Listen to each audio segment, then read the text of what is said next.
திருச்சிற்றம்பலம்.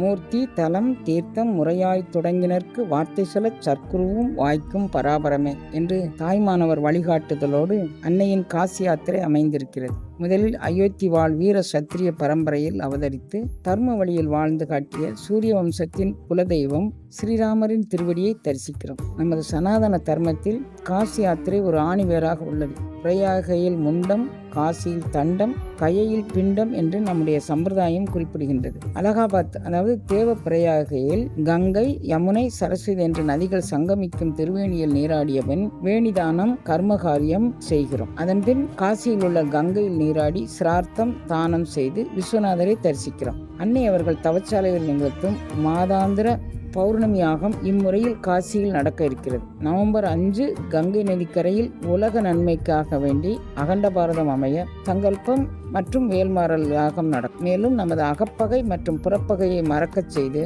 எல்லா மங்களங்களையும் நமக்கு அருளும்.